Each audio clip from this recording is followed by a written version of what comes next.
Tandis que Disney relance des franchises qui ne veulent plus marcher, comme Indiana Jones, nous avons un côté Marvel qui tente une nouvelle fois de faire renaître les 4 Fantastiques au cinéma. Après le flop retentissant du reboot de 2015, la firme prend encore une fois un tout nouveau départ en effaçant complètement l'ombre de l'ancienne version dans l'espoir de voir ce titre décoller une bonne fois pour toutes. Et ce que beaucoup de gens ignorent, c'est qu'au fil des années, le film de 2015 est devenu un véritable cas d'école sur le fonctionnement d'Hollywood à un niveau presque terrifiant. Autrement dit, un véritable rouleau compresseur capitaliste qui écrase les rêves des jeunes talents ambitieux. Ce film réalisé par Josh Trank, à qui l'on doit le sous-estimé Chronicle, que je vous recommande vivement, est un film de super-héros américano-germano-britannique sorti en 2015. C'est la 3e adaptation des 4 Fantastiques produite par la 20th Century Fox, avant le rachat par Disney et un reboot total de la franchise avec Pedro Pascal. Les 4 Fantastiques est à la base une équipe de 4 super-héros iconiques de Marvel, créés par Jack Kirby, ainsi que Stan Lee pour les comics. Cette nouvelle version avait justement pour ambition de relancer la saga, avec un casting plus jeune, un peu ce qu'a essayé de faire James Gunn récemment avec Superman d'ailleurs, même si ce n'est pas complètement vrai, et on en parle en détail tout à l'heure. Mais à l'inverse, le style est ici bien plus sombre et réaliste, semblable justement au film Chronicle. Et finalement, le résultat a été tout l'inverse. Un accueil critique désastreux et un échec au box-office avec seulement 167 millions de dollars de recettes pour un budget de 122 millions. Dans cette vidéo, nous allons essayer de comprendre pourquoi ce film a connu un tel destin, alors qu'il semblait pourtant être une vraie opportunité pour relancer la franchise. Mais pour ça, il faut parler du film en lui-même, et là, j'avoue que c'est compliqué.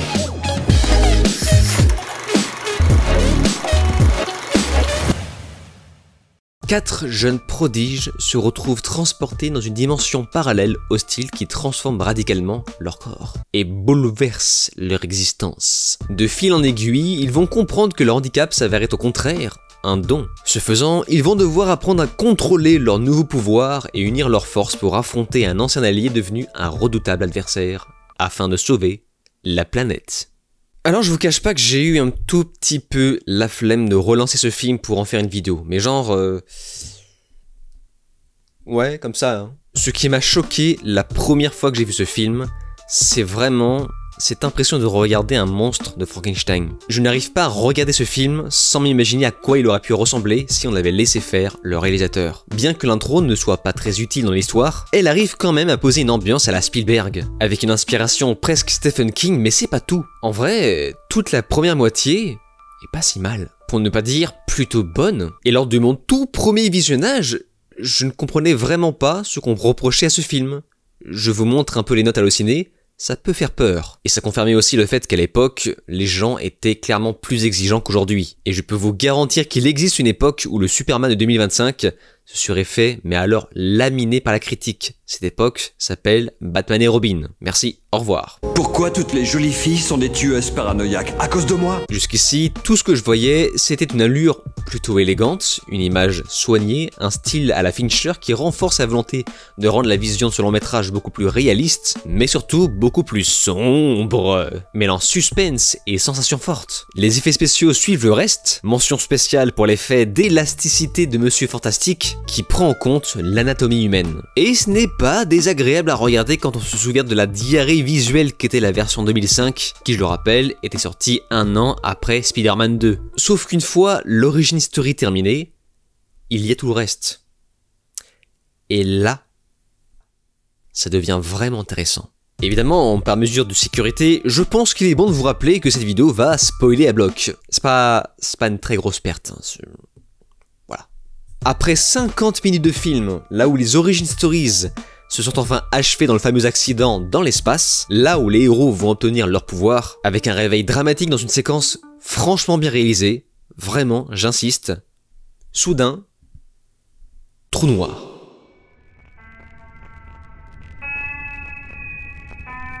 Un panneau 1 an plus tard s'affiche et on zappe toute la partie la plus intéressante qu'on voyait déjà dans la version 2005. C'est-à-dire la découverte des pouvoirs des héros et ce qui les motivera à devenir des gardiens de la Terre. À la place de tout ça, on apprend que les 4 Fantastiques ont été entraînés pendant une ellipse pour devenir des armes biologiques, dans une scène totalement reshootée par la prod. La preuve en est avec cette perruque moche sauvagement collée sur la tronche de l'actrice Kate Mara, qui a changé de coupe entre-temps pour un autre film, et qui a été rappelée pour quelques reprises de façon à corriger ce film. Perruque qui nous servira d'ailleurs à repérer les scènes retournées par la production, au même titre que la légendaire moustache cachée de Henry Cavill dans le fameux Justice League de 2017. Cette scène va nous expliquer verbalement comment fonctionne le pouvoir des personnages, au lieu de simplement nous le montrer comme l'avaient fait brillamment les films précédents. Avec ça, tout d'un coup, les effets spéciaux deviennent super moches dans certaines scènes, alors que ceux de la première moitié étaient excellents. En bref, le reste du film nous fait clairement comprendre que quelque chose s'est passé, quelque chose de terrible qui rend ce film objectivement mauvais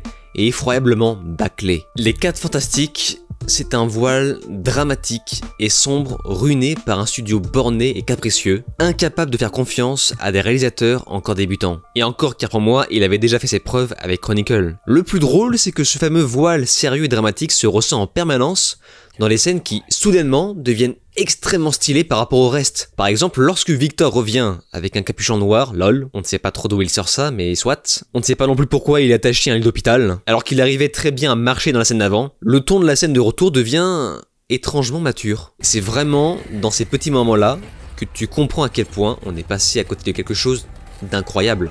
Je pense que ce film, si on avait laissé faire le créateur, on aurait eu l'équivalent d'un genre de Man of Steel, voilà. Donc pas forcément un chef-d'œuvre, mais un film avec beaucoup de scènes cultes. De plus, le film a l'air de cacher un propos sur la violence humaine. Par exemple, est-ce que l'humanité vaut vraiment le coup d'être sauvée? Thématique souvent abordée dans les films de super-héros, qui était justement censé faire le parallèle avec l'enfance d'un des héros qui se faisait battre par son père. Mais le film a tellement été broyé au montage par une firme qui voulait absolument limiter au maximum la violence pour rendre le film accessible à tous, qu'on n'en comprend même plus la substance. Vous la sentez un petit peu, cette bipolarité des producteurs qui ne savent pas à quel public s'adresser? C'est terrible. Pourquoi Deadpool et Wolverine a marché?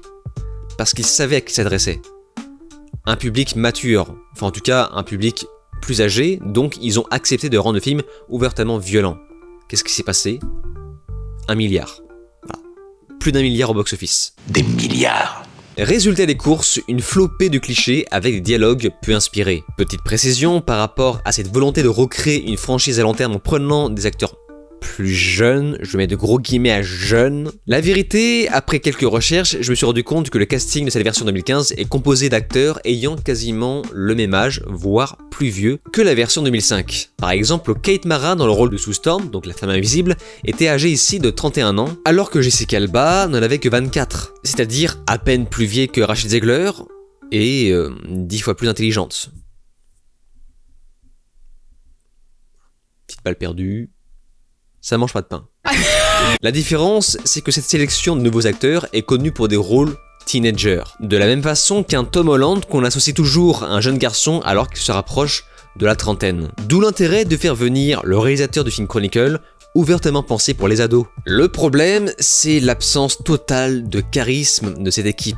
La version 2005 était kitsch à en crever, mais les acteurs avaient malgré tout une prestance. Bien une schizophrénie apparente entre la volonté de se rapprocher des BD, jusqu'à aller poser des lentilles bleues sur les yeux de Jessica Alba pour ressembler davantage au personnage du comics, et un côté dark moyennement assumé. Certes, la version 2015 assume pleinement son côté dark, mais on aura tendance à oublier très rapidement les acteurs. Pourtant, on parle bien de Miles Teller en tête d'affiche, dont j'étais littéralement tombé in love dans le chef-d'œuvre Whiplash. Mais là, il n'incarne qu'une savonnette oubliable qui se laisse marcher dessus.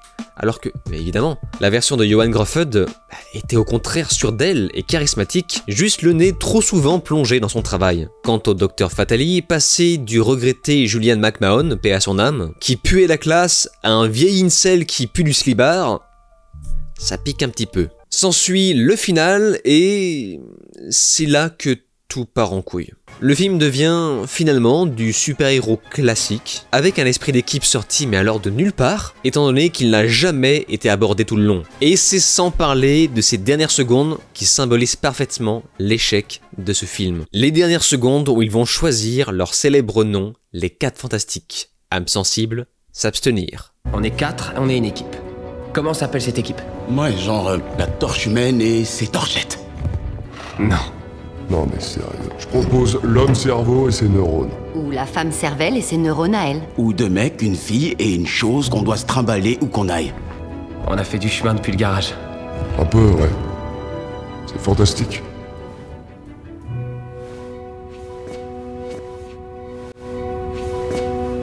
Redis ça, à voir.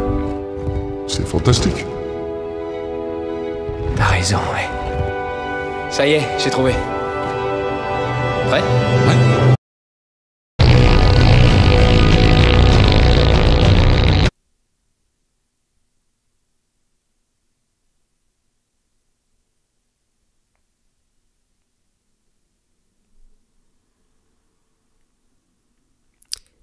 Ok.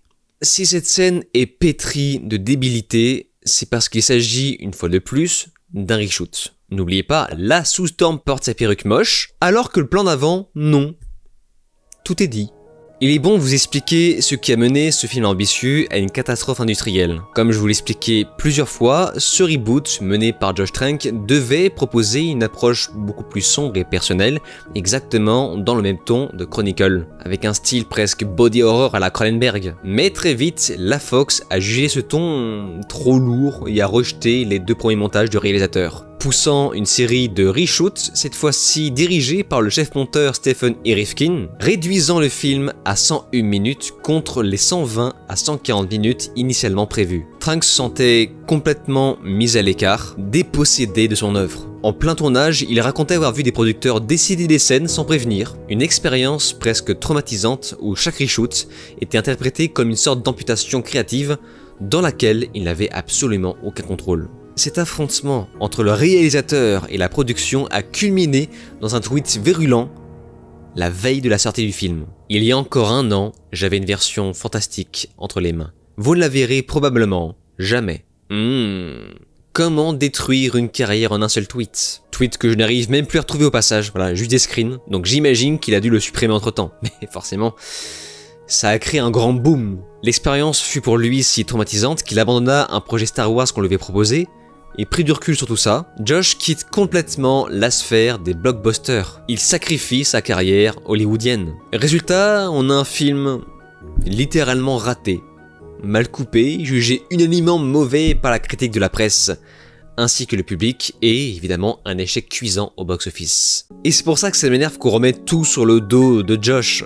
La vérité, c'est qu'il ne pouvait rien faire. Ce n'était pas son film, c'était le film de la Fox. Et la Fox, avant le rachat de Disney, était très connue pour tout broyer. Karine Abache en avait d'ailleurs parlé dans sa vidéo sur Hitman, le cas d'un film dont la vision du réalisateur fut totalement détruite. Une suite prévue pour 2017 a été évidemment annulée suite à l'échec du premier film, avant de lancer une nouvelle fois un autre reboot avec un style complètement différent, et c'est là qu'on arrive au nouveau film Les 4 Fantastiques, Promets pas, prévu pour le 23 juillet 2025 en France et servira d'ouverture de la 6e phase du MCU. Avec Pedro Pascal, wouhou! Et vous savez, des cas comme le film Justice League 2017 ont l'air particuliers, mais en vérité ils représentent la majorité. La plupart du temps, les grandes productions choisissent de transformer des projets ambitieux en espèces de vieux navets oubliables pour l'adapter au grand public. Et dans des cas plus extrêmes, ils annulent carrément le film. Ce qui est arrivé, par exemple, à Bad Girl, qui n'existera jamais, quitte à sacrifier des dizaines de millions de dollars. Ce film est mauvais dans le sens clinique du terme. Et la grande différence entre le long métrage de 2015 et celui de 2005, c'est que dans ce dernier, nous avons au moins eu le droit à un film terminé. Kitsch et parfois ridicule, certes,